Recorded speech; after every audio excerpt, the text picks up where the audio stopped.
Hello everyone, हम लोग Young's double slit experiment पढ़ रहे हैं वेव ऑप्टिक्स में। पिछले क्लास में हम लोगों ने Young's double slit experiment start किया।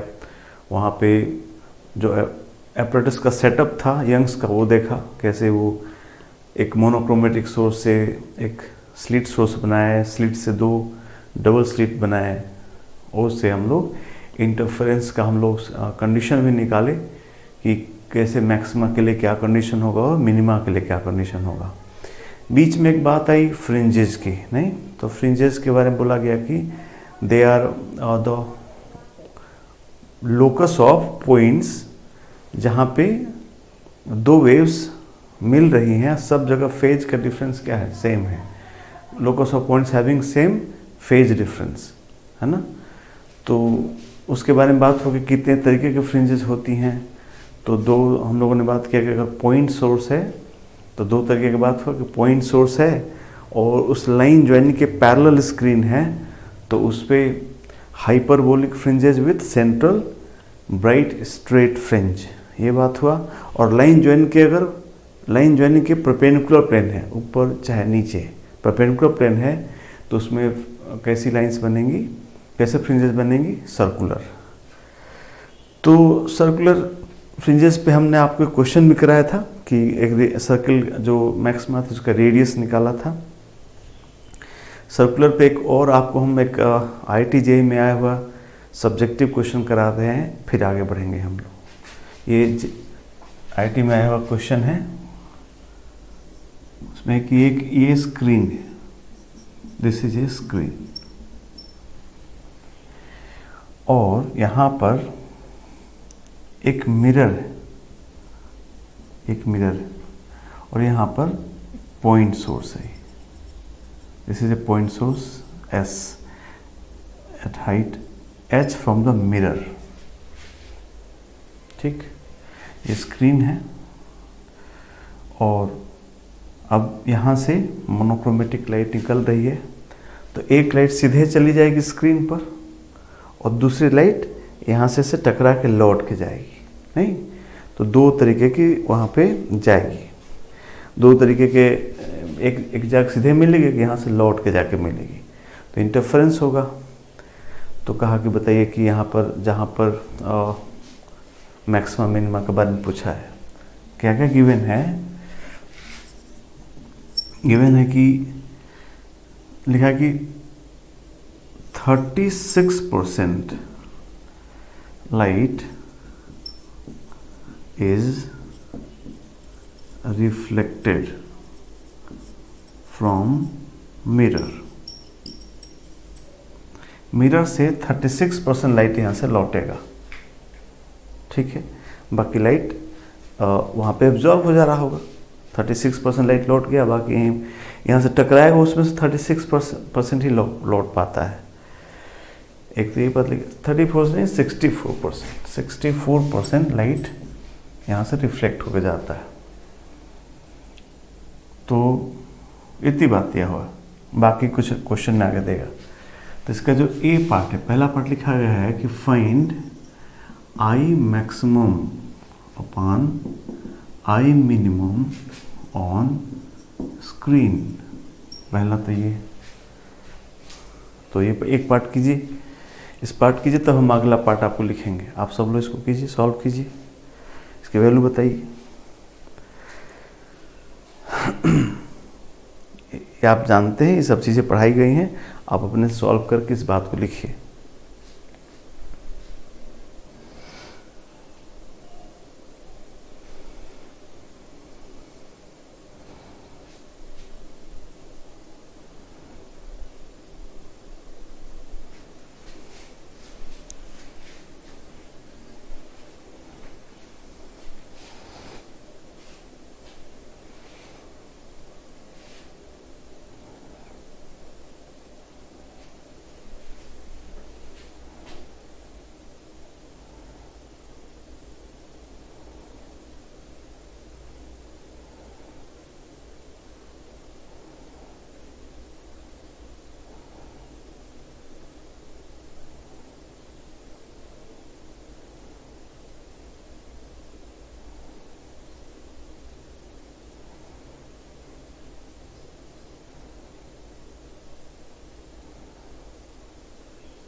हो गया होगा, कितना आया?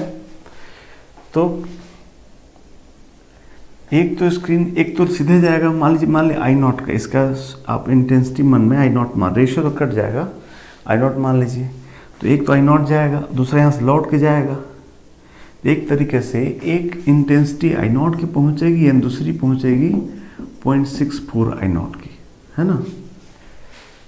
तो बस हो गया, I maximum upon I minimum formula हम जानते हैं, I maximum upon I minimum हो गया √I1, याद है ना, प्लस √I2 अपान √I1 माइनस √I2 का स्क्वायर, ये होता है। तो आई नॉट कट जाए तो वो हो जाए 1.8 अपान इधर 1 माइनस 0.8 का स्क्वायर, यानी कितना हो जाएगा सर? 1.8 अपान 0.2,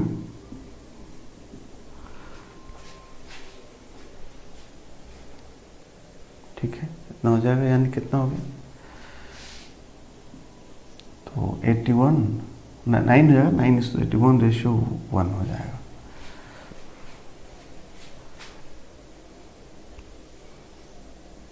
ठीक है, एक पार्ट हो गया। बी पार्ट कीजिए। बी पार्ट तो पूछा कि ये किस शेप के होंगे, शेप ऑफ फ्रिंजेस, जो इस पर फ्रिंजेस बनेंगी किस किस शेप की होंगी? बोली क्या होंगी? सर्कुलर होंगी सर। क्यों सर्कुलर होंगी? क्योंकि आप क्या कर सकते हो, एक ये सोर्स है तो इसका एक इमेज सोर्स यहाँ बना सकते हो S डैश।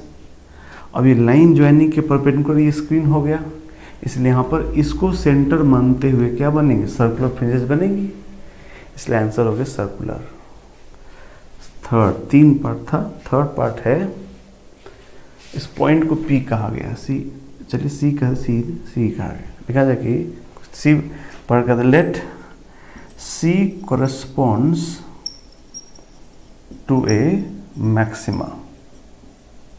मान लीजिए वहाँ पर मैक्सिमा बन रहा हो, तो पॉइंट डॉट मैक्सिमा बन रहा होगा, तो कहता है कि by what minimum distance the mirror should be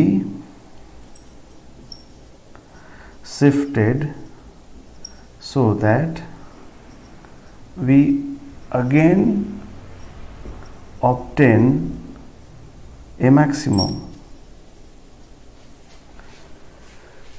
wavelength भी गिवन है सर, वेवलेंथ आपको लेमडा नॉट लेना है, वेवलेंथ भी गिवन है करके मान लीजिए यहाँ पर मैक्सिमम बन रहा है, तो स्क्रीन को और कितना शिफ्ट किया जाए, डिस्प्लेस किया जाए, सो दैट अभी भी वहाँ पर मैक्सिमा ही बने। कहाँ पर? सी पर। जरा सोचिए तो, 1 मिनट सोचिए तो।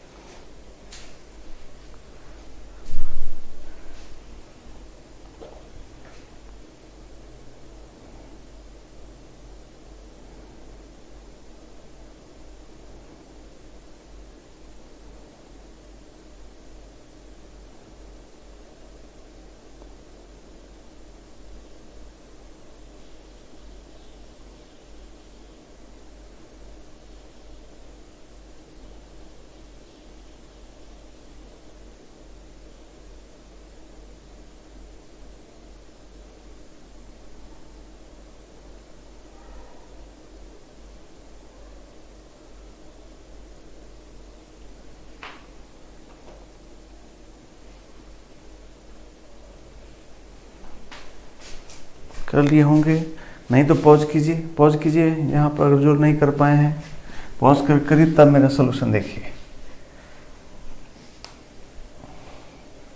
मैं सॉल्व कर रहा हूँ, जिन करना हुआ हो वो लोग पॉज करके ही आगे करेंगे। कैसे करते हैं? यहाँ पर मैक्सिमा है और ये H है तो ये भी H होगा, है ना। तो मैक्सिमा है तो पाथ डिफरेंस कितना होना चाहिए? एन लेमडा, है ना। अब एक सोर्स, एक लाइट यहाँ जाती है, एक लाइट आप मान सकते हैं यहाँ जाती है, यानी ऐसे ही लौट के जाती है, तो H और H 2H डिफरेंस हो गया, ऐसा कर सकते हैं। मतलब जिस पल एक लाइट ऊपर चला, एक लाइट नीचे गया, तो ये H इधर चला, H और चला, तो इससे कितना एक्स्ट्रा चला 2H, तो इसका पाथ डिफरेंस 2H कर सकते हैं। दूसरा बच्चा कैसे हो सकता है कि सर एक ये सोर्स है तो एक ये सोर्स हो जाएगा, एक ये सोर्स है तो एक ये सोर्स हो जाए इस तरह से। तो इन दोनों, एक वेव यहाँ से यहाँ जा रहा है, एक वेव यहाँ से यहाँ जा रहा है, तो सर पाथ डिफरेंस हो गया 2H, है ना। लेकिन यहाँ पर एक इम्पॉर्टेंट बात बताई जा रही है, वो समझेंगे। इम्पॉर्टेंट नोट क्या लिखा जाए, एक्स्ट्रा नॉलेज बात है, लिखिए सब लोग कि if A wave is reflected, if a wave is reflected from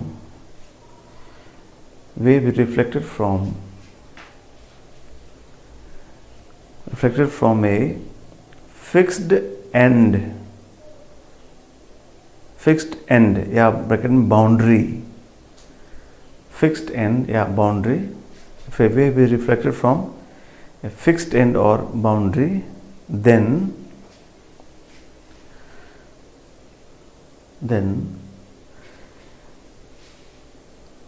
it undergoes a phase change. It undergoes a phase change of pi. Undergoes a phase change of pi due to reflection. Due to reflection. ठीक है। अगर कोई wave जाके टकराए या incident हो, कैसे medium पर, फिक्स्ड एंड, जैसे मिरर हो गया, है ना, तो जो लाइट वहाँ से लौटती है तो उसमें पाई का, लौटने से पाई का फेज चेंज हो जाता है। ये मैकेनिकल वेव पढ़ाते समय आपको पढ़ाया गया होगा, आप यहाँ पर रिजल्ट यूज करेंगे। तो यहाँ भी तो ये हालत हो रहा है बालक, एक वेव तो चली गई बट दूसरा तो यहाँ से लौट के जा रही है, मिरर से टकरा के जा रही है, तो एक में क्या होगा, पाई का चेंज हो जाएगा। और वेव में जहाँ सुपरपोजिशन हो रहा है, इंटरफेरेंस हो रहा है, पाई का चेंज मतलब एकदम जमीन आसमान का फर्क हो गया। देखो मैक्सिमा के लिए बालक क्या लिखते थे, 2n पाई, मैक्सिमा के लिए याद है ना, और मिनिमा के लिए लिखते थे हम लोग 2n + 1 पाई, याद है, मिनिमा के लिए। तो अगर कोई मैक्सिमा में पाई जोड़ दे तो क्या हो जाएगा, 2n pi + pi, that is 2n + 1 पाई हो जाएगा। मतलब कहीं पे अगर मैक्सिमा का कंडीशन सेटिस्फाई हो रहा हो और किस तरीके से उसमें पाई का चेंज और बढ़ जाए तो मैक्सिमा की जगह पे मिनिमा बनना चालू हो जाएगा। तो कहते हैं कि अगर दो वेव आ रही हैं, उनमें अगर कोई एडिशनल पाई का फेज चेंज जुड़ जाए तो मैक्सिमा और मिनिमा का जो कंडीशन है वो इंटरचेंज हो जाएगा, मैक्सिमा वाला मिनिमा का हो जाएगा, मिनिमा वाला मैक्सिमा का हो जाएगा। इसलिए यहाँ भी ये बात, इम्पोर्टेंट बात आपको सीखना है, ठीक। एक तरीक़ा से ये बात यहाँ सिखाने के लिए ही एग्जाम्पल आपको लिया गया है। ऐसा करते तो हम लोग क्या कर सकते हैं, तो हम लिख सकते हैं अब जब यहाँ से पाई चेंज हुआ तो अब यहाँ मैक्सिमा कंडीशन लिख रहे हैं कि फॉर मैक्सिमा एट सी हम लोग क्या लिख सकते हैं, 2h = n + ½ लैम्डा। ये देख रहे हैं सब लोग, जो n लैम्डा का शर्त होता था मैक्सिमा का, उसको n + ½ लैम्डा लिखना पड़ेगा, मिनिमा वाला शर्त। ये बात है। अब कहा कि मिरर को डिस्प्लेस करना है, किस लिए डिस्प्लेस करना है, कि फिर से मिनिमा बन जाए। अब डिस्प्लेस करना है, शिफ्ट करना है, तो ये नहीं कहा कि किधर शिफ्ट करना है। मिरर को आप ऊपर भी शिफ्ट कर सकते हो, नीचे भी शिफ्ट कर सकते हो, ये नहीं कहा।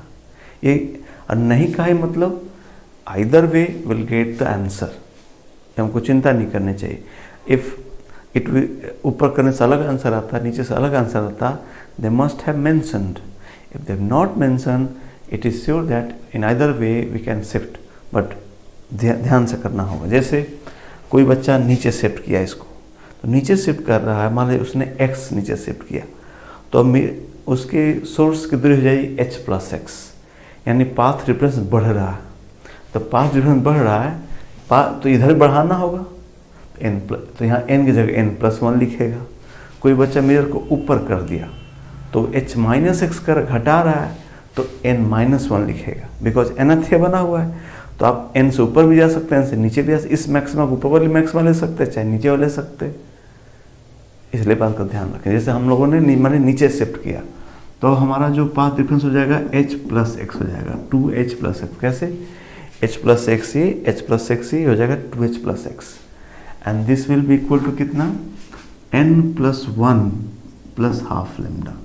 जैसे ये 5वीं थी तो 6वीं हो जाएगी, यहाँ ये 5वां था तो 6वां हो जाएगा। n इक्वल पहले 5 था तो n इक्वल 6 लिखेंगे, बढ़ा के लिखेंगे। कोई घटाता तो 5 की जगह लोग 4 लिखते, ऐसे बस हो गया। इफ़ हम दोनों इसको घटा दे तब हम लोग आंसर आ जाएगा। तो इसमें से को घटा देते हैं तो 2h से 2h कट जाएगा, यहाँ से 2x बच जाएगा, 2x इक्वल हो जाएगा n+½ लैम्डा कट जाएगा, यहाँ से बच जाएगा सिर्फ लैम्डा। देख रहे हैं, घटाइए इसको, n+½ लैम्डा कट गया, बस लैम्डा बचा है। एम्प्लाइज आंसर हो गया x equal to λ/2। This is our answer. λ/2 करने से फिर मैक्सिमम, अगली मैक्सिमम जाएगी, पहले 5वीं थी अब 6वीं हो जाएगी। तो ये क्वेश्चन था जहाँ पे सर्कुलर फ्रिंजेस के बारे में बात हुआ, है ना। और एक आपने एडिशनल बातें सीखा, अगर पाई का चेंज होता है तो फेज में, तो कंडीशन जस्ट आपको इंटरचेंज करना होगा। चलिए, तो ये बात हुआ आपके पास सर्कुलर फ्रिंज के बारे में बात हुआ। तो हमने हाइपरबोलिक फ्रिंजेज और सर्कुलर फ्रिंजेज लिखी। इनके लिए सोर्स कैसे थे? पॉइंट सोर्स थे। अब लिखा जाए अगला टाइप्स ऑफ फ्रिंजेस का, ये एक हुआ, लिखा टाइप्स ऑफ फ्रिंज आप लिखे हैं। If the source is, if we have point source, for point source लिखे। अब लिखा जाए फॉर लाइन सोर्सेस, लिखा जाए, लिखिए for line sources.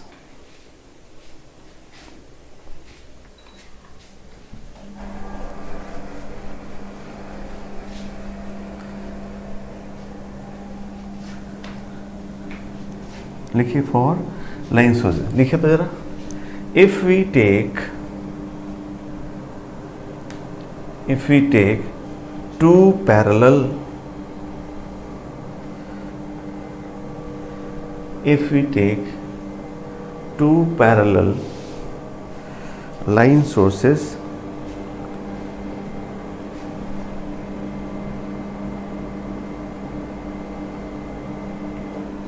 if we take two parallel line sources, then नहीं, if we take क्या, two parallel line sources and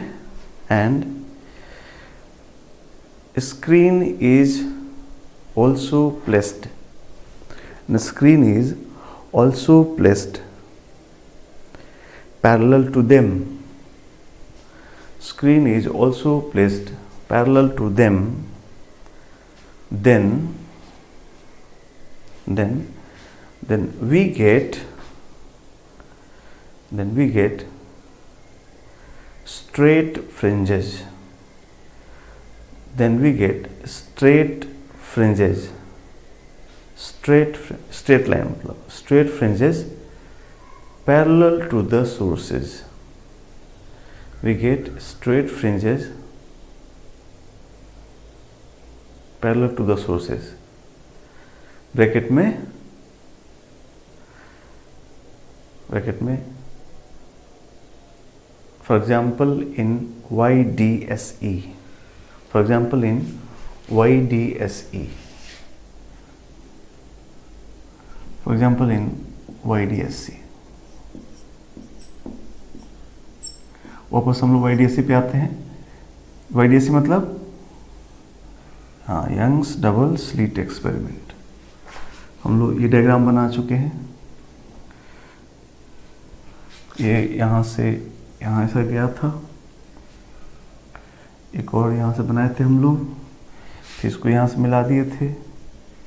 ये कैपिटल डी था, स्मॉल डी था, और लेके चल रहे थे डी बहुत बड़ा है किसी स्मॉल डी से। तो ये थीटा था, ये पार्ट डिफरेंस हो गया था डी साइन थीटा। ये सब बातें हो गई थी आपसे, यही वाला। इसमें कैसे फ्रिंजेस बनेंगे, तो देखिए ये दो स्लिट S1 S2 हो गए। ये लाइन सोर्स है ना वाला, कैसा लाइन सोर्स है, ऐसा बाहर निकलता हुआ। एक ये लाइन हो गया, एक ये लाइन, ऐसा दो लाइन। ऐसा स्लिट सोर्स कैसा दिखाई देगा, ऐसा ऐसा दो, एक ये स्लिट हो गया, एक ये स्लिट हो गया। तो दो कहा two line sources parallel to each other. और जैसे ये दो लाइन सोर्स ये हो गया, और इन्हीं के पैरेलल ये क्या है, स्क्रीन है, बोर्ड है।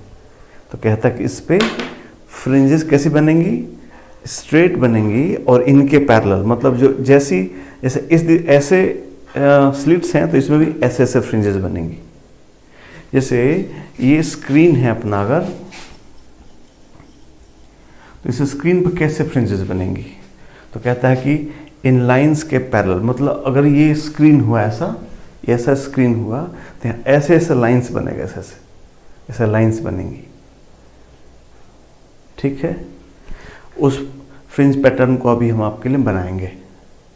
हमने एक शर्त यहाँ लिखा था, जैसा दिखेगा हम यहाँ अभी आपके लिए बनाने जा रहे हैं। कैसा दिखेगा, सामने से देखने से कैसा दिखेगा, यहाँ बनाते हैं आपके लिए। जो रिजल्ट आया था वो हमको बताइए, आया था n d lambda by d. Case को रैदर केस 1 पढ़ रहे थे हम लोग।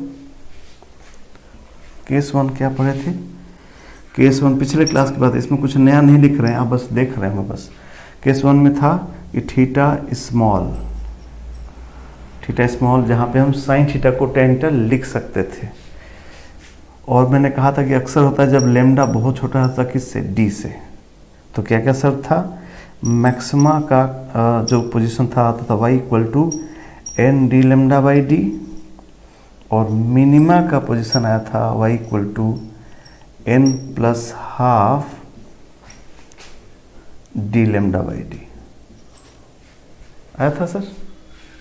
ऐसी ये रिजल्ट हम लोग निकाले थे, है ना।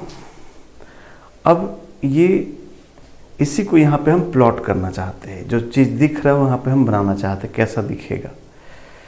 चलिए इसका नाम हम लोग ओ रखे थे, वो यहाँ रख देते हैं। अब जैसे यहाँ स्टार्ट करते हैं, पहले ये सब मैक्सिमास देखते हैं। n इक्वल टू 0 पुट करते हैं, तो n 0 पुट करेंगे तो y 0 हो जाएगा। मतलब y इक्वल टू 0 मतलब यहाँ पर इंटेंसिटी मैक्सिमम होगा O पर।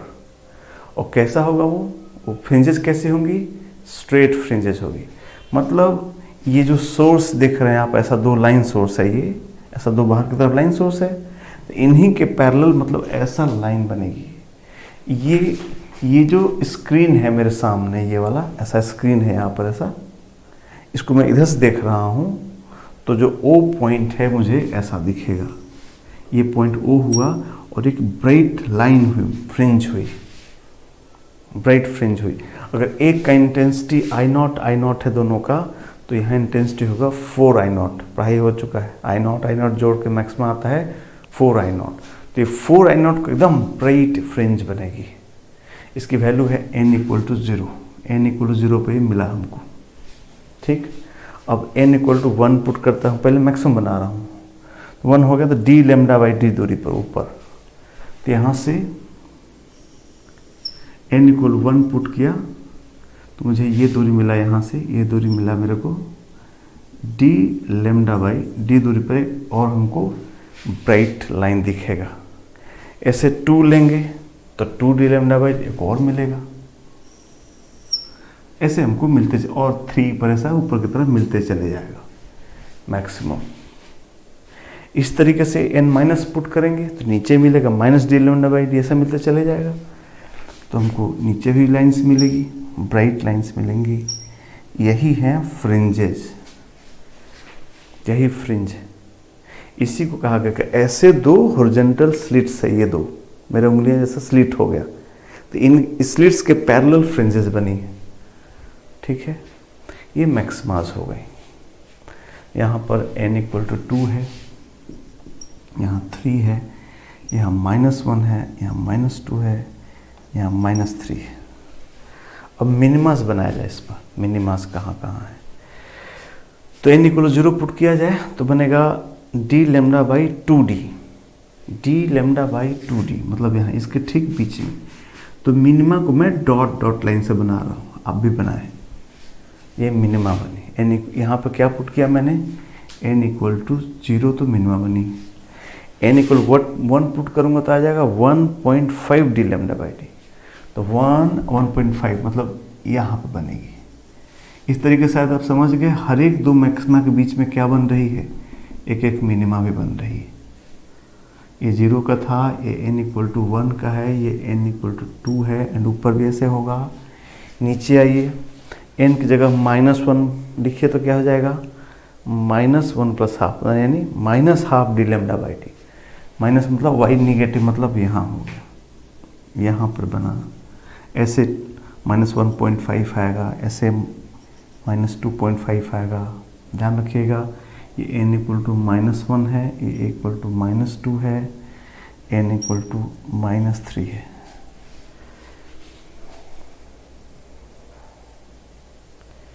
ये पैटर्न हमको दिखे स्क्रीन पर, ऐसे फ्रिंजेस दिखेंगी, डार्क घट, यहाँ इंटेंसिटी होगी 4I0, घटते घटते घटते 0, फिर बढ़ते बढ़ते 4I0, घटते घटते 0, ऐसा ये होगा फ्रिंज पैटर्न। बनाई तो और भी बातें हम लोग करेंगे अभी।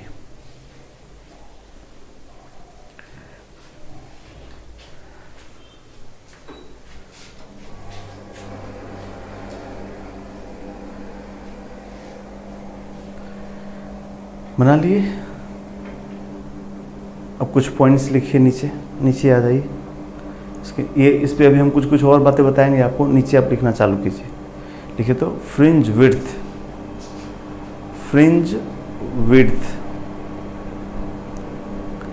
लिखा जाए distance between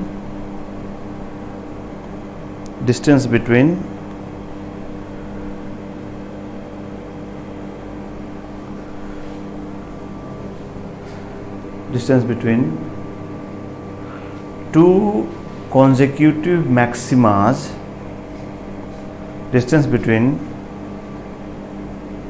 two consecutive maximas or two consecutive minimas,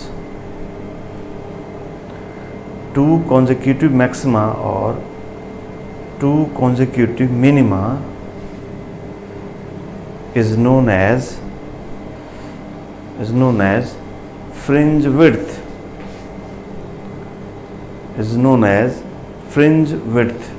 fringe width क्या है, दो में हर एक मैक्सिमा से मैक्सिमा के बीच का दूरी डी लैम्डा बाई डी है, देख रहे हैं आप। नीचे चाहे ऊपर चले जाइए, और इस तरीके से हर दो बगल बगल की मिनिमा की दूरी भी डी लैम्डा बाई डी आएगा।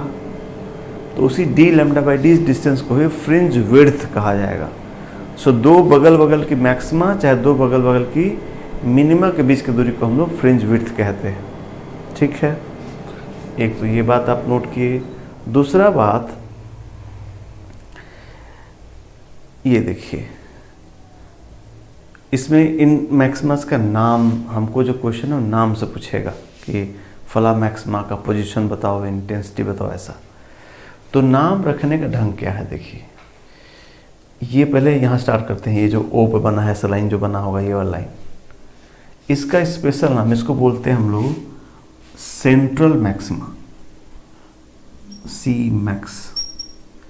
सेंट्रल मैक्सिमा मतलब जो y0 पर बने नहीं, मेरा बात ध्यान दो, y0 बनने वाले नहीं, n0 पर। ये केस 1 पढ़ाई चल रहा, अभी 4 केस और पढ़ना है। सेंट्रल मैक्सिमा कहाँ बनती है, तो y से मतलब नहीं है। सेंट्रल मैक्सिमा वहाँ बनती है जहाँ n इक्वल 0 हो गया, जहाँ पाथ डिफरेंस 0 हो गया। ठीक है, नीचे लिखिए कि maxima corresponding to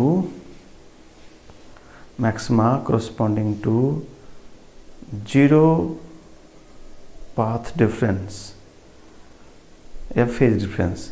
path difference corresponding, अगर फाई 0 होगा तो डेल्टा एक्स भी 0 होगा। Maxima corresponding to 0 path difference is known as central maxima. Central maxima, ठीक, सेंट्रल मैक्सिमा हो गई। अब लिखिए कि if we take positive n, if we take positive n,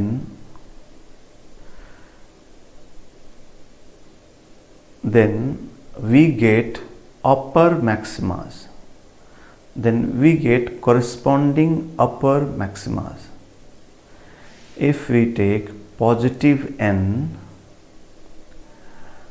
we get corresponding upper maximas. समझे बात? And for negative n, and for negative n, we get corresponding lower maximas. n 0 put करने से जो मिलेगा उसको सेंट्रल मैक्सिमा कहिएगा, n positive put करने जो मिलेगा उनको अपर मैक्सिमा, और n नेगेटिव पुट करने जो मिल रहे हैं उनको लोअर मैक्सिमा। पॉजिटिव मतलब अपर और नेगेटिव मतलब लोअर। जैसे n इक्वल टू अपने पुट किया +5, तो जो y मिलेगा उसको बोलेंगे वो वहाँ पे अपर 5th मैक्सिमा बनी। n इक्वल टू आपने -3 पुट कर दिया तो कहेंगे वहाँ पर लोअर 3rd मैक्सिमा बना, ठीक है, मैक्सिमा। अब मिनिमा पर ध्यान दीजिए।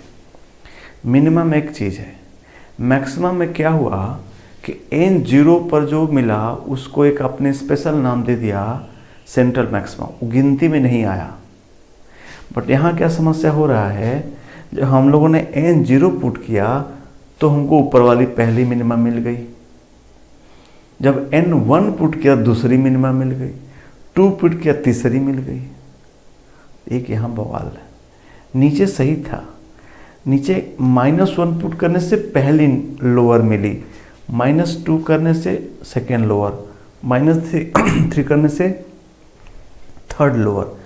लोअर मिनिमा तो ठीक मिली हैं, but since n equal to 0 और सेंट्रल मिनिमा नाम का कोई चीज़ नहीं होता, तो n इक्वल टू 0 को ही मजबूरी में हमको फर्स्ट मिनिमा कहना पड़ रहा है। इसलिए कॉशन है आपके लिए, मैक्सिमा में कोई कॉम्प्रोमाइज़ नहीं, सेंट्रल मैक्सिमा, अपर मैक्सिमा, लोअर मैक्सिमा। लेकिन जब मिनिमा में जाएंगे तो लोअर मिनिमा जो n पुट करेंगे वो मिलेगी, बट जब ऊपर जाएंगे तो एक मिनिमा आगे आगे मिलेगा। जैसे n इक्वल जब 2 पुट करेंगे तो थर्ड मिनिमा मिलेगा, बट n को अगर -2 पुट करते हैं तब ठीक है, तब सेकेंड लोअर मिनिमा मिलेगी। सो पूरा में एक आपको कॉशन याद रखना है कि जो मैक्सिमाज अपर मैक्सिमा एक आगे आगे मिलती, लोअर अपने ऑर्डर के हिसाब से मिलती। नोट किया जाए। Since there is no central minima, since there is no central minima, so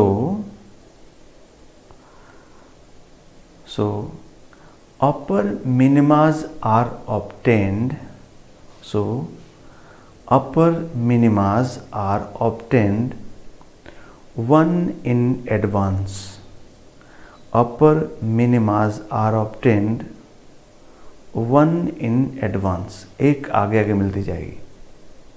whereas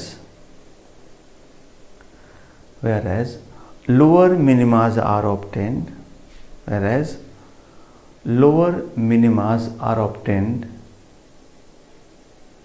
according to their order, lower minimas are obtained according to their order, according to their order.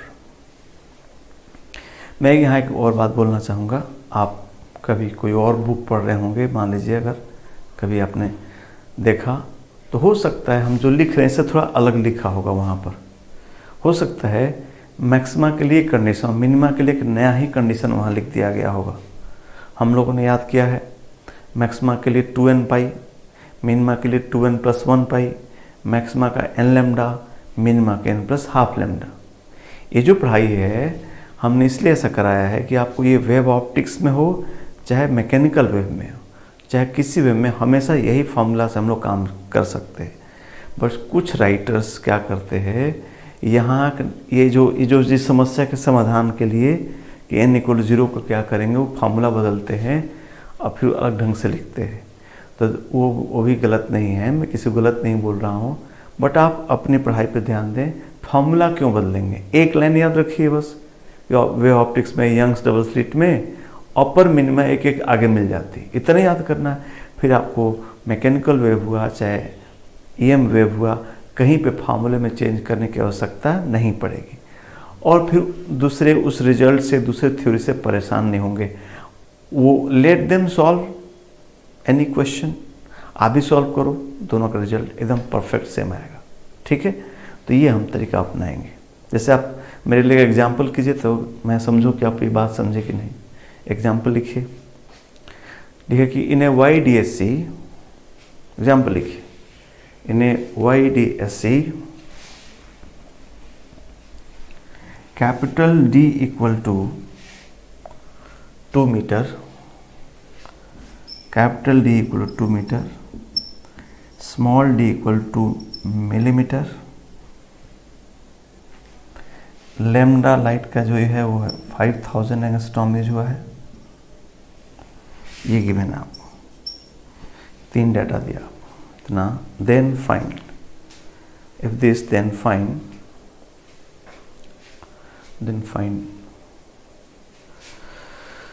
पहला fringe width, दूसरा distance between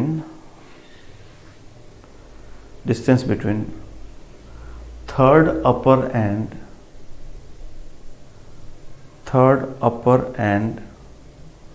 fourth lower maxima, third upper and fourth lower maxima। ठीक, third upper and fourth lower maxima. दूसरा third part, C part लिखिए, distance between third upper and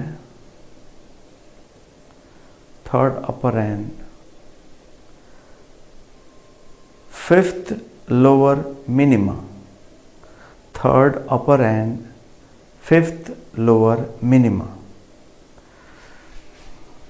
पहला था आपका fringe width निकालना था, दूसरा था third upper and fourth lower maxima, और थर्ड है third upper and fifth lower minima. चलिए सॉल्व कीजिए, इसकी वैल्यू बताइए।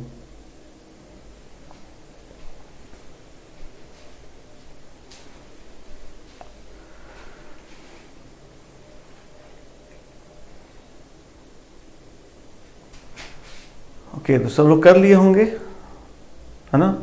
सॉल्व करता हूँ सबके लिए। वैल्यूज पुट किया जाए। पहला आप पूछा गया था फ्रिंज विड्थ, तो फ्रिंज विड्थ फॉर्मूला है d λ/d। कितना आ जाएगा d λ? 2 मीटर है, लैम्डा 5000 एंगस्ट्रॉम मतलब -10 हो गया, और d भी किस में है? मिलीमीटर में है। तो उसको लिख लेते हैं हम लोग, कितना मिलीमीटर? 2 मिलीमीटर, 2 × 10⁻³ तो ये कितना हो गया कुल मिला के? ऊपर अगर जाते हैं तो हो जाएगा 5000 × 10⁻⁷, है ना। या अगर हम इसको मिलीमीटर में लिखना चाहें तो हो जाएगा 5.5 नहीं 0.5 × 10⁻³ हो जाएगा, यानी दिस इज ½ mm। कैलकुलेशन देख लीजिएगा सब लोग, ½ mm हो गया। तो फ्रिंज विड्थ हो गया ½ mm, पहला पार्ट हो गया। अब कहता है कि थर्ड अपर फोर्थ लोअर मैक्सिमा, तो मैक्सिमा का फॉर्मूला है n d λ/d। तो थर्ड के लिए ऊपर 3 पुट करेंगे, 4 के लिए -4 करेंगे। माइनस सिर्फ ये बताता है कि नीचे है, माइनस वैल्यू में थोड़ी पुट करें, तो डिस्टेंस निकालना है ना, ऐड करना होगा। तो 3 डी लैम्डा बाई टी ऊपर और 4 डी लैम्डा बाई नीचे, यानी 7 डी लैम्डा बाई टी। इसलिए बी पार्ट का क्या आंसर हो गया? बी पार्ट का आंसर हो गया 7 इंटू डी लैम्डा बाई। तो मैं डायग्राम रखना चाहता हूँ। बी पार्ट मेरा हो गया 7 इंटू डी लैम्डा बाई, यानी 3.5 mm आंसर हो गया बी का। सी पार्ट दिया था आपको 3rd अपर 5th लोअर मिनिमा। तो 3rd अपर के लिए क्या पुट करना? अपर में एक आगे मिलेगा, तो 3rd के लिए 2 पुट कीजिए, 2 + ½ into D lambda by d. और नीचे क्या पुट करना है? एन की जगह पे 5th लोअर, तो एन इक्वल टू -5, तो mod of -5 + ½ n + ½ into D lambda by D, यानी 1/2। ध्यान रहे मैग्नीट्यूड, बिकॉज आपको डिस्टेंस जोड़ना है। देख रहे हैं, 3rd के लिए ऊपर के लिए एक कम पुट किए, और लोअर जो ऑर्डर कहेगा वो ऑर्डर पुट करेंगे। 5th के लिए -5 पुट किए, यानी कितना हो गया? ये हो गया 2.5/2 ना, 2.5/2 ये हो गया। और ये प्लस कितना हो गया? ये 4.5/2 ना, 4.5/2।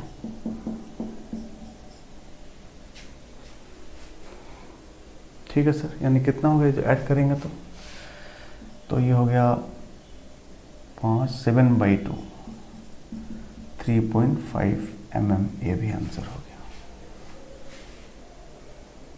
तो ज़्यादा दिक्कत नहीं है। Instead of changing the whole concept and formula, let us recall one thing कि in only वो भी सिर्फ एक बार कि for upper minima we have to put n एक, और जो ऑर्डर से कम 3rd तो n = 2 पुट करें। मैक्सिमम में कोई चीज़ नहीं है, लोअर मिनिमम में भी कोई चीज़ नहीं है। चलिए, तो ये फॉर्मूला का यूज़ किया आपने।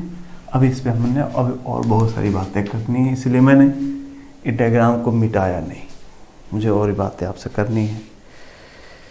I'll go for intensity. जिसका भी इंटेंसिटी अगर I0 का दोनों स्लिट है, तो यहाँ 4I0 होगा, यहाँ 0 होगा। अब यहाँ 4I0 होगा, यहाँ 0 होगा, तो बीच में भी तो कुछ होगा। 4I0 से घटते घटते 0 होगा। सो why not to develop a relation so that we can always find intensity at some height। यहाँ से 10 mm की दूरी पर इंटेंसिटी बताओ, तो फिर वहाँ पर कुछ भी 10 मिनट कुछ भी कोई पॉइंट पड़ सकता है। Why only maximum or minima? So let us develop a general relation to find intensity at any general position on the fringe pattern. Okay? So suppose यहाँ से हमको किसी y दूरी पर हम इंटेंसिटी निकालना चाहते हैं, और दोनों की इंटेंसिटी मान लीजिए हम सेम लिए हैं। सेम नहीं होगा तो वो भी फार्मूला आपको आता है। सेम नहीं वाला I1 + I2 + 2 √I1 I2 cos phi। और अगर सेम वाला फार्मूला वो भी आपको आता है, वो आता है 4I0 cos स्क्वायर phi/2। याद है ना, पढ़ाया गया आपको। ये रिजल्टेंट इंटेंसिटी का फार्मूला आपको पिछले क्लास में मैंने पढ़ाया था। अब हमको यहाँ y दूरी पर इंटेंसिटी निकालना है। y दूरी पर इंटेंसिटी निकालना है, बट हमको यहाँ पर phi है, तो हम चाहते हैं हम लोग क्या करेंगे, will convert phi in terms of क्या y, so we'll get a intensity at general position y, so let us change phi is क्या, phase difference, so we must know the relation between phase difference and path difference। So it was like this कि phase difference is 2π/λ into path difference। याद है ना आपको path difference, and for any position y path difference is d sin theta। Path difference is d sin theta। So let us put 2πy/λ into d sin theta। Okay, and we are studying the case 1 where we are going to write sin theta equal to tan theta। So dear friends, Young's double slit experiment का जो वह देखिए, वे optics में 90% question इसी experiment से आना है। मैंने कहा ना, दिस इज़ पार्ट 1, कुछ और भी केसेस आपको पढ़ना है। तो 90% क्वेश्चन इसी से आना है। तो आप देख रहे हैं अभी जो हम फॉर्मूला बने के साइन टा टेन टा लिख सकते, तो ये फॉर्मूला नहीं होगा। ये जितने भी, ये आपको यंग्स डबल स्लिट एक्सपेरिमेंट नहीं पढ़ा रहे। यंग्स डबल स्लिट में तब पढ़ाई चल रही है जब हम थीटा इतना छोटा ले रहे हैं जहां साइन थीटा को टेन टा लिख सकते हैं, याद होगा 5.7 डिग्री, या साइन थीटा का वैल्यू 1/0.1 से कम। टेन और साइन थीटा का अगर 0.1 से कम वैल्यू है तो आप इक्वेट कर सकते हैं प्रैक्टिकली, नहीं तो ये सारे फॉर्मूले बालक फेल कर जाएंगे। कोई फ्रिंज विड्थ का बात नहीं होगा, ऐसा कोई पैटर्न नहीं होगा, ऐसे रेगुलर पैटर्न नहीं होंगे। ये मैं नहीं कहूँगा कि दो मैक्सिमा के बीच में मिनिमा है, मैं नहीं बोलूँगा। मैं नहीं कहूँगा कि हर मैक्सिमा के बीच का दूरी वही होता है, ये सब नहीं कहूँगा। ये सब कुछ ख़त्म हो जाएगा। ये जो भी बातें कर रही हैं केस 1 में, तो इसलिए मैंने यहाँ रुक के आपसे बात किया कि कितना ज़रूरी है क्वेश्चन को पहचानना, बिकॉज फॉर्मूला लेके भी यूज नहीं हो पाएगा। So before putting using a formula you must understand the condition कि हम साइन टा को टेन टेन लिख पा रहे कि नहीं तो सेम क्वेश्चन का अलग अलग जवाब होगा। देखिए केस 2 में लूँगा जहाँ हम साइन टा का टेन टेन नहीं लिख पा रहेंगे, अजीब सी स्थिति बनेगी। वो मैं आपको ये केस 1 कर रहा हूँ, केस 2 में लिखूँ जहाँ हम साइन टा को टेन टेन नहीं लिख सकते तो क्या करेंगे। केस 2 पढ़ाएंगे आपको, बेटा पढ़ाएंगे, बट एग्ज़ाम हॉल में आपको इस बात का ध्यान रखना है कि मुझे क्वेश्चन करने से पहले ये ज़रूर आइडेंटिफाई कर लेना है कि मुझे साइन टा को टेन टा लिखना है कि नहीं लिखना, उसी से सारा बात। Because for same quantity we use different formulas. Okay, so again we are going to obtain a relation for intensity at general position in the pattern only if sin theta is comparable to tan, equality to tan theta. Okay, now let me write sin theta as tan theta and tan theta is y by capital D. Once I'll like to write tan theta also, ताकि copy में आपको याद आएगा। So it is 2 pi by lambda d into tan theta. Tan theta is y by capital D. This is y by capital D. मैं इसको और rearrange करना चाहता हूँ। मैं लिखना चाहता हूँ 2 pi y अपान नीचे है d lambda by d। मैं ठीक लिखा sir? And you know d lambda by d is fringe width. So let me write 2 pi y by w, where w is fringe width. Okay, so the formula, the relation is I equal to 4 I naught cos square phi by 2, that is pi y by w. This is the relation. This is a very important relation. इस अगर ये आप formula जान गए तो आपको फिर intensity से निजात मिल जाएगा। आपको जहाँ का इंटेंसिटी निकालना है वहाँ का वाई पुट कीजिए, आप वहाँ की इंटेंसिटी निकाल सकते हैं। ठीक है, अच्छा कुछ और बातें, अभी कुछ और बातें। बोर्ड एग्ज़ाम में 12th का जहाँ जो लोग बच्चे लोग बोर्ड देंगे उनको यंग्स डबल स्लिट के नाम पे सिर्फ यही बात है जो हम लोग केस 1 ही है, सिर्फ इतनी बात होती है। बट कंपटीशन में भी और बातें होंगी। यहाँ भी 1-2 बात और है, सुनिए ज़रा।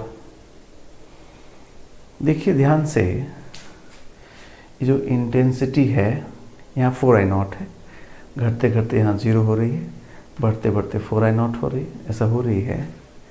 तो बालक इस मैक्सिमा से इस मैक्सिमा के बीच का जो वेरिएशन है वैसे फिर आगे भी है, फिर आगे भी है, वैसे नीचे भी नहीं। ऐसा नहीं ऊपर जाकर चेंज होते जाए। हर मैक्सिमा की इंटेंसिटी 4I0 है, हर मिनिमा की इंटेंसिटी 0 है, एंड द फंक्शन इज क्या, cos square pi is periodic function. It means the way intensity is varying from this maxima to this maxima same as the variation between any two maximas. So ये भी एक important बात है। क्या important बात है? बालक, मेरे से कोई पूछे कि बताओ फिफ्थ मैक्सिमा से 1 mm ऊपर इंटेंसिटी बताओ, फिफ्थ मैक्सिमा से 1 mm ऊपर इंटेंसिटी बताओ। तो अगर आप समझदार बच्चे हैं तो क्या करेंगे? सेंट्रल मैक्सिमा से 1 mm बता के वही बता देंगे, because the way intensity is varying between central maxima to first maxima is between any two adjacent maximas. So ये भी इम्पॉर्टेंट, ये भी बात जरूरी है, बिकॉज जो ये y होगा ये सेंट्रल मैक्सिमा से, ये जो y है उस सेंट्रल मैक्सिमा से नापा गया, बिकॉज यहाँ पे हमने फेज 0 कहा है और फेज हटाया यहाँ से, ये फेज को ही फेज डिफरेंस का, तो फेज 0 डिफरेंस हमारा यहाँ पे होता है। इसके बाद ये एक्चुअली 2 पाई हो गया, 4 पाई 6 पे ऐसे होते चले जाता है। तो फेज डिफरेंस तो यहीं से नापा जाता है, इसलिए y जो है सेंट्रल मैक्सिमा से डिस्टेंस है उस पॉइंट की जहाँ पे हमको इंटेंसिटी निकालना है। इसलिए इस फॉर्मूले के नीचे आप लिख लें where y is distance of the position from C max, distance from the position from C max where we have to find the resultant intensity, where we have to find the resultant intensity। यहाँ से लेना है central maxima से, but मेरी बात आप समझे, central maxima से जितनी दूरी कोई पूछता है किसी मैक्सिमा से उतना दूर, बिकॉज पैटर्न सेम है। तो कभी कभी ऐसा फंसाता है कि थर्ड मैक्सिमा से 1 मिलीमीटर नीचे बताओ इंटेंसिटी, तो आप सेंट्रल मैक्सिमा से 1 मिलीमीटर नीचे बता दे, y को पुट कर लीजिए -1, कॉस स्क्वायर है, कॉस भी है, स्क्वायर भी है, ये +1 -1 पुट करने से कोई फर्क नहीं पड़ेगा, है ना। मैं इस डायग्राम में आपके लिए एक काम करता हूँ, आपको थोड़ा और विजुअल चीज़ें दिखें, अच्छे लगेगा आपको। मैं ये y एक्सिस आपका हुई, y एक्सिस टाइप का हुआ, y नहीं, मैं ना यहाँ इधर थीटा, इधर ये आपका हाँ y बना रहा हूँ, ऊपर +y नीचे y -y बना रहा हूँ, ये लाइन बनाया हूँ। मैं इंटेंसिटी प्लॉट कर देता हूँ। यहाँ इंटेंसिटी कितना 4I0 और कॉस स्क्वायर π/2, तो कैसा ग्राफ होगा? घटते घटते यहाँ पे इंटेंसिटी ऐसे 0 होगी, फिर बढ़ के फिर यहाँ पर मैक्सिमम हो जाएगी, फिर 0 हो जाएगी, फिर मैक्सिमम हो जाएगी, ऐसा नहीं। इधर भी ये 0 होगी, यहाँ मैक्सिमम, फिर यहाँ पर 0, फिर यहाँ पर मैक्सिमम, फिर यहाँ पर 0, ऐसे वेरी करेगा।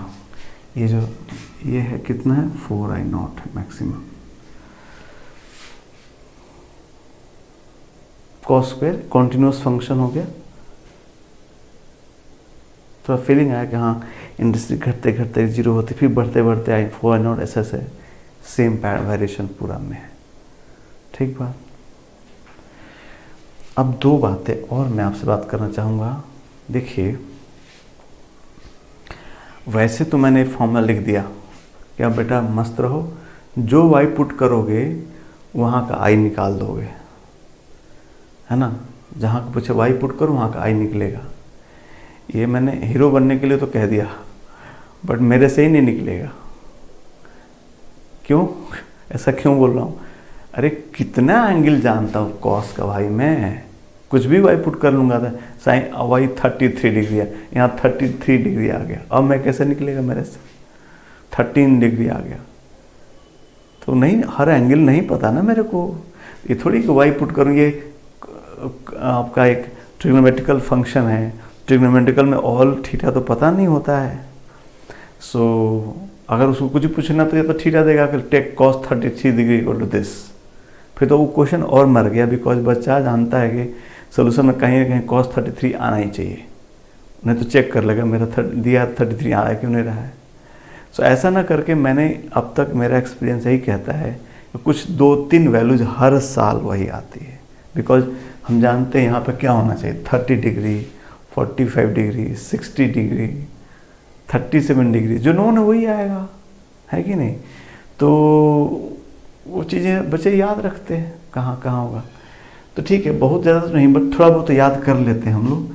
यहाँ पे 4i0, यहाँ 0 के बीच में। अब जैसा यहाँ हो सब यहाँ होगा, है ना। जैसे मैं एक क्वेश्चन के रूप में आपसे कह रहा हूँ, क्वेश्चन के रूप में कह रहा हूँ कि find distance from C max where intensity is A, पहला equal to 1 of the slit, दूसरा half the I at C max,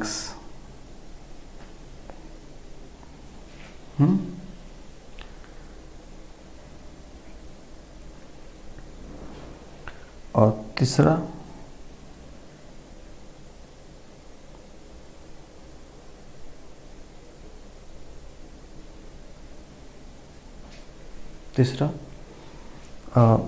three times the intensity of a slit। ये 3 क्वेश्चन,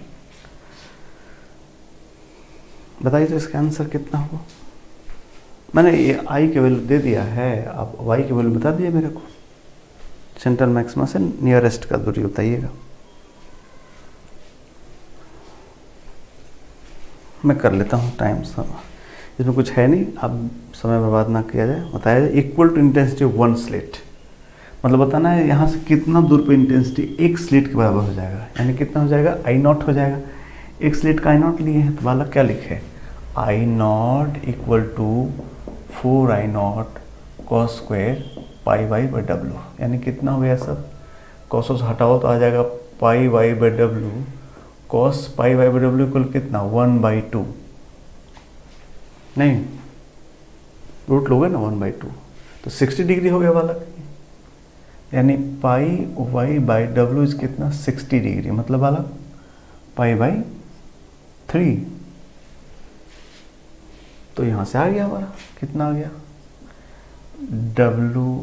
y कितना आ गया, यहाँ से y आ गया w/3।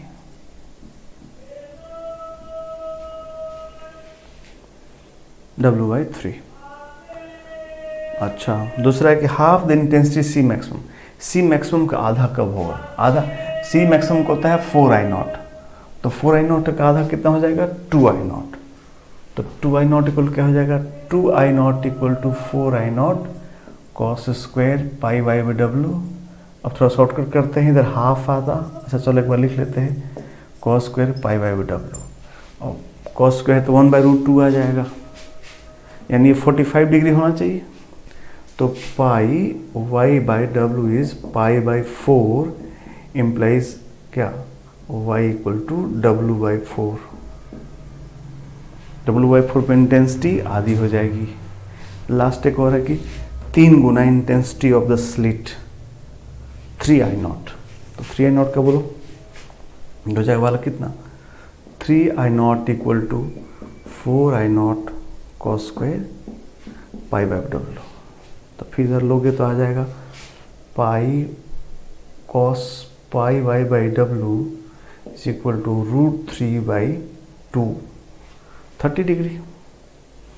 तो कितना हो गया, तो हो गया π/w is π/6 implies y equal to w/6। एक ये आंसर हो गया, एक 3 आंसर मैंने यहाँ लिख दिया। तो यही समझ गई मेरी बात ना, वो क्वेश्चन वाला मजबूर है क्या पूछने को, 30 डिग्री, 45 डिग्री, 60 डिग्री, यही सब पूछेगा, है ना। तो ये तरीका जो पूछेगा वहाँ पुट करके y निकाल सकते हो, ठीक वाला। ओके, लास्ट बात, अब आज का क्लास का लास्ट बात कि हमने ये ऐसे ही रिजल्ट कहाँ कहाँ आया, इसी ये हर मैक्सिमा से W/3 पर, हर मैक्सिमा से W/3 इंटेंसिटी कितनी हो जाती है? 1/4 हो जाती है। नहीं, यहाँ से चलने में 0 हो जा रहा है, यहाँ 4I0 है, यहाँ पर 0 है, बीच ठीक बीच में 2I0 हो जा रहा है W/4 पर, मैक्सिमा का आधा हो जाता है। याद हो तो अच्छी बात है, नहीं तो भी कोई अच्छी बात, कोई इससे बुरी बात नहीं है। एक लाइन में मैथ के स्टूडेंट है, तुरंत पुट करके वाई निकाल लेंगे, है ना। तो इसके लिए तैयार रखिए। लास्ट बात ये कह रहा था मैं कि बालक फिर तो ये तो जो आई है ऐसे चलते चले जाएगा इन्फिनाइट तक, इन्फिनाइट तक चलते चले जाएगा इंटेंसिटी। तो ऐसा नहीं होगा, ऐसा नहीं हो सकता कि इन्फिनाइट तक ही। वैसे तो मैं तो कहता कि वाई इन्फिनाइट पुट करो तो भी आई अपना एक वैल्यू उसे लेते रहेगा, बट फिजिक्स नहीं अलाउ करता है, क्योंकि जानते हो नहीं फॉर्मूला इन्फिनाइट तक के लिए वैलिड ही नहीं है। बहुत नज़दीक के जहाँ थीटा बड़ा हुआ सब ध्वस्त हो जाएगा फार्मूले। तो हमको उसका लिमिट पता होना चाहिए कि साइन टा जब तक साइन टा को टेन टा लिख रहे हो तभी तक ये सब बातें सही हैं। ये फार्मूला भी तभी तक सही, तो फार्मूला गलत हो जाएगा तो फिर कैसे करेंगे। सो एक क्वेश्चन से बात को मैं आपको समझाना चाहूँगा, ठीक है। लिखिए, जैसे इसके पहले ही डेटा देश से भी कर सकते थे हम। लिखे तो लिखे कि इन a YDSC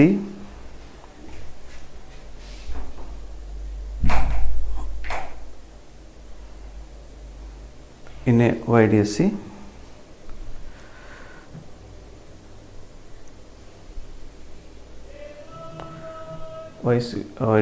small d equal to 2.5 mm,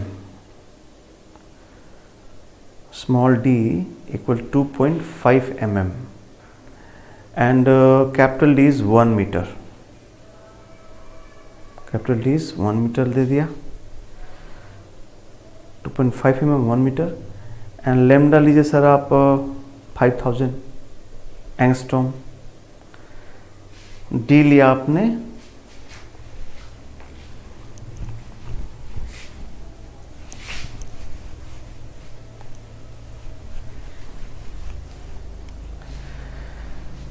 D लिया है 1.5 mm, sorry 2.5 mm, capital D लिया है 1 मीटर और लेमडा लिया है 5000 एंगस्ट्रॉम, ठीक है। और कोई पूछे कि how many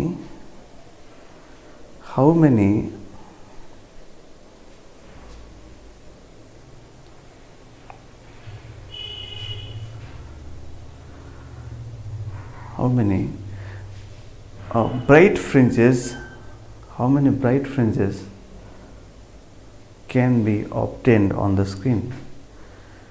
How many bright fringes can we obtain on the screen? चलो बताओ, तो क्या कहोगे?